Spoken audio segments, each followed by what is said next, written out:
that'll do one thing, but on the back end, they got something else going. You know, on the back end, there's a lot of games being played.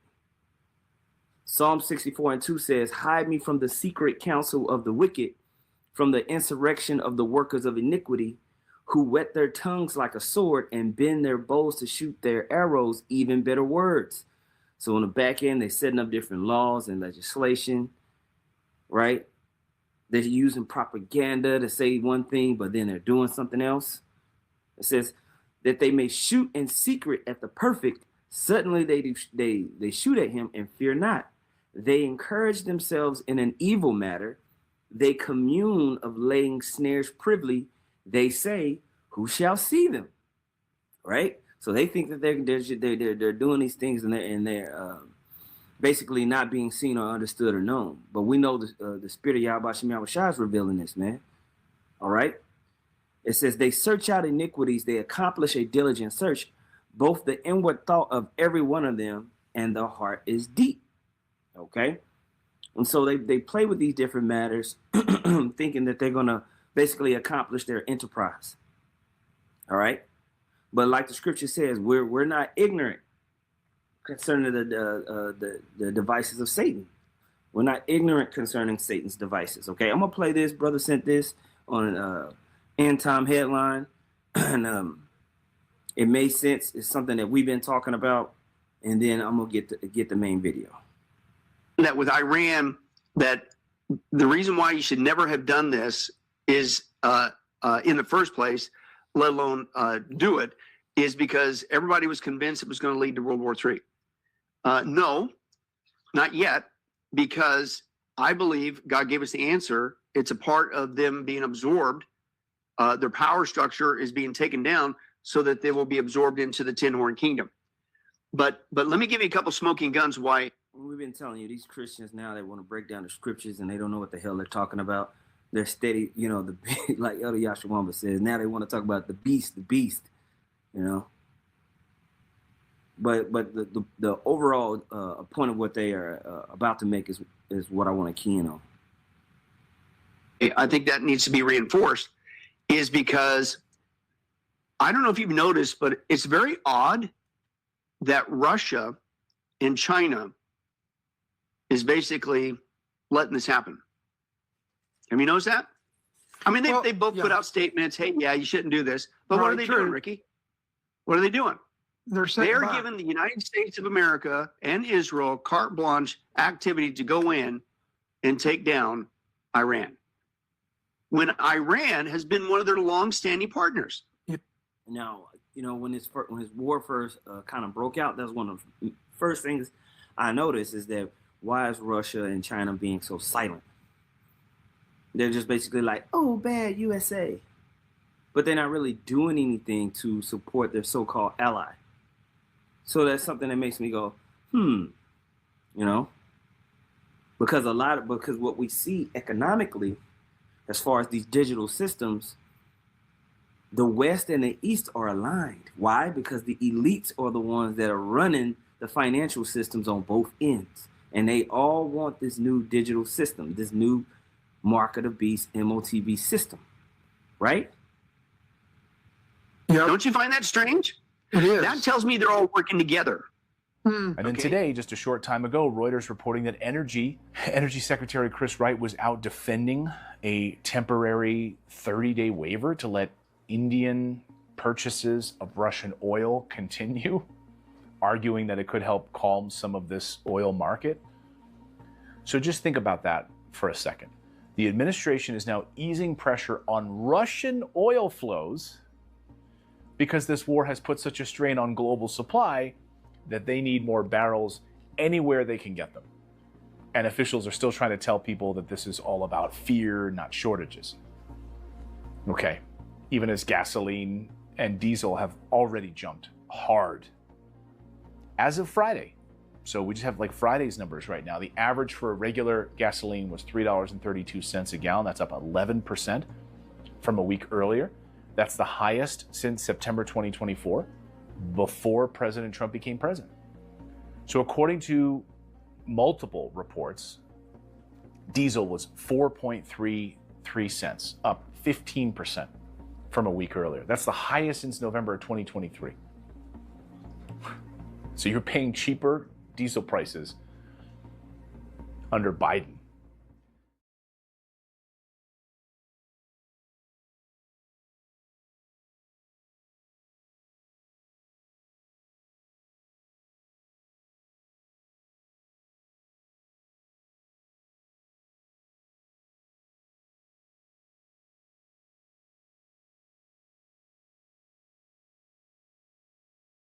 On top of the fact that you're paying more for everything, you're okay with that? So President Trump says you're okay with that. Like, I don't know who's advising the president at this point. Like, who are these neocons that are surrounding the president telling him that the American people are okay with this? He literally was handed a poll from NBC News / Fox News the other day, citing NBC News, who asked MAGA if they're okay with this war. And he said, yeah, 90% of Americans think they're with me on this. He's being shown polling that this war is like a 90-10 win for him. And I said, I don't know where that polling is coming from. It's like, I guess you could make any kind of poll, and he's watching Fox News, which is telling him the same thing, and he's getting fake polling. I guess they're only polling Sean Hannity's viewers or something. What delusion is currently pervading the White House? Right now, the administration has been pressing like federal agencies to come up with stronger ways to deal with this. According to reports, Susie Wiles, of course, the nut job who runs the White House chief of staff, who is Trump's gatekeeper, who only allows President Trump to do Fox News interviews. Apparently, late last week, she was furious, sort of yelling that energy prices are skyrocketing. We need to do something about this. What can you do about it? What can you do about it? You were on a path where energy prices were continuing to decline, and the American people noticed that. Now, in your presidency, they have exceeded the point at which you took over. They're higher than when you took office. Is there something that Trump could do without Congress now? I don't know. That's not the behavior of a White House that thinks it has everything under control. And by the way, why is this a shock to you? This is a White House now looking for emergency levers because they just didn't anticipate that this would happen, that Iran would shut down the Strait of Hormuz, that other countries would respond in kind, Gulf countries who are furious now at the United States because we can't protect them. Who were the idiots that didn't think this through? But what y'all don't understand, this is Luke 14:28, for which of you intending to build a tower, sit it not down first and count it the cost, whether he have sufficient to finish it, lest haply, after he had laid the foundation, and is not able to finish it, all that behold it begin to mock him, saying, this man began to build and was not able to finish. And here's the point, verse 31. Or what king, all right, King Trump, the king of Babylon, going to make war against another king, the supreme leader, Hamani, the king of Iran, they call him the supreme leader, or something like a king, all right? Or what king going to make war against another king, sit it not down first and consult it?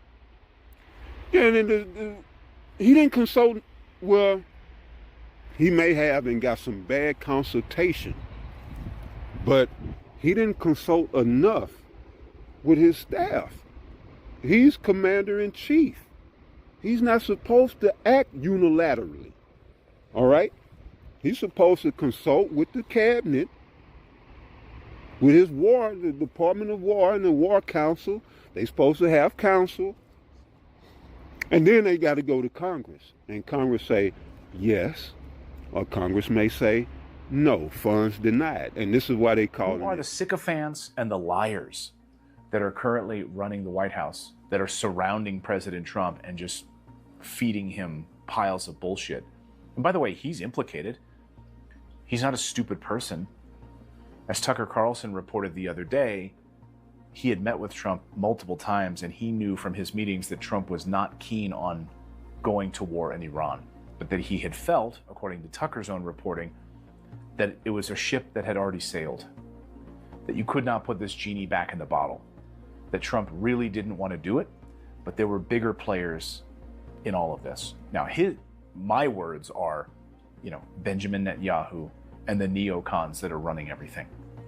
That's who will not allow him to put this genie back in the bottle. And now there's no putting this genie back in the bottle.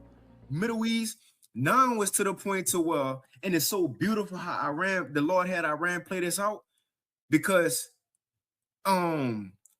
America and Israel, they thought that it was gonna be the same as like a Venezuela, go and take over it quick and Right. they just and fall and give up. Thinking. Yep. And you're right. And they figured they'll do another Soleimani. We're gonna hit the head and let chaos ensue, and let them deal with that. That will satisfy Israel, and I don't even believe the U.S. want this war. They don't. This is all small hat. So I think Trump figured he could satisfy Israel if he took out. They done took out all the generals for the most part. So I think he thought he could appease Netanyahu by taking out Hamani, Ali, the Ayatollah, Ali Khamenei, take him out, and they could avoid, the war for a few more months, at least going into strikes for a few more months. And it backfired because, as you just said, that stirred up not only the Carmanians, but them dragons, because Israel been striking their shit. The different, I don't know what they call them. I just say refineries, Salakia, for my lack of knowledge on that. But they struck Aramco, well, everybody's saying the small hats, took out Aramco, which was I believe one of the Saudis oil producing companies. And so this is stirring up the Ishmaelites, because they want a greater Israel. They don't want nobody in that region but them. So they stirring, kicking up all kind of dust. It hasn't been reported, but it's a fact that last night in Qatar and Saudi Arabia, authorities arrested Mossad agents planning on committing bombings in those countries. Why would the Israelis be committing bombings in two Gulf countries, which are also being attacked by Iran? Aren't they on the same side? No. Israel wants to hurt Iran and Qatar and UAE and Saudi and Bahrain and Oman and Kuwait. And they've succeeded. And the third... Those are effectively the petrodollar nations. These are people that were in league with the whore America. Now, I got to break these politics down. So when I get into the scriptures, you'll understand it. All right? But all them countries he just named was countries, if you understand the petrodollar agreement, the U.S. said, if y'all agree to sell your oil strictly in U.S. dollars because we done squandered and stole the people's gold, and this dollar is supposed to be backed by gold, now we don't have nothing to back it by. But if you allow us to use your oil to back our dollars, hence the term petrodollar, we will make sure nobody else with you in that, nobody, period. All right? We will effectively secure your nation with our U.S. military. And that's why they agreed to do it. Plus, they got them kickbacks. There's kickbacks too. They're making money. They made a lot of money. Them dragons of Arabia, them Carmanians, they made a lot of money. Crazy money, all right? But now you see, agreements are being broken, and that's what I want you to see here.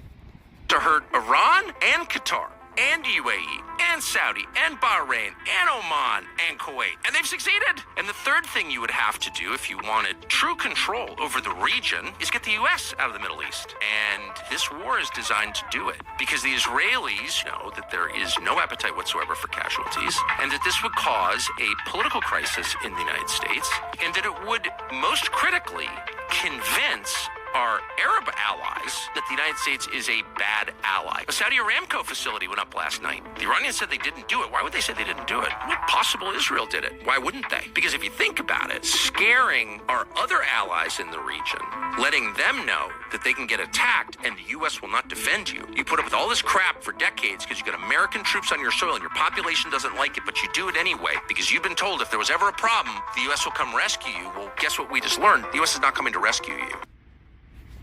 And bam, he just said so much right there. All right. And the biggest was probably, let me see here.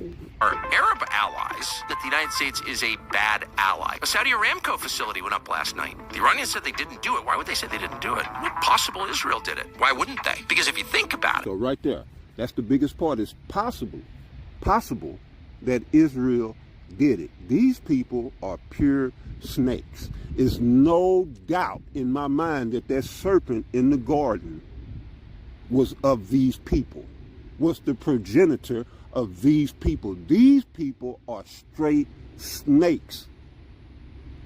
And so now you know Trump was lying.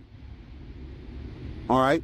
The U.S. is being forced into this per prophecy by the small hats.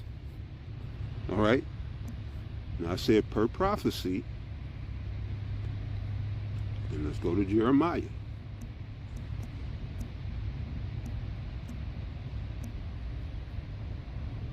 It's Jeremiah chapter 49, verse 20. It says, therefore, hear the counsel of Yahweh, Bahasham Yahweh Shai, that he hath taken against Edom, and his purposes that he hath purposed against the inhabitants of Teman. Now, the subject matter here is Edom, all right?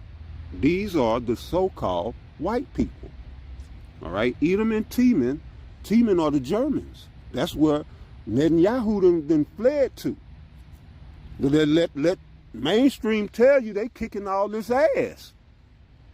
Well, why you in Germany? Yeah, because y'all a bunch of cowards that start shit to get the people involved so they can spill and shed their blood, so then you can come in later like the gutter fucking rats that you rat bastard motherfuckers are, and you come in and you get up all the land and all the resources after all the blood's been shed. After the dust has settled and all the smoke clears, here come your gutter rat motherfucking ass to divide the spoils that you ain't even fought for. And everybody's sick of your motherfucking ass. But it says, surely the least of the flock shall draw them out. All right, these people are the least of the least. And running around here subjecting everybody and forcing all their Trump mentioned the term lunatics. All right, well, that ain't even, these people are just straight devils, okay?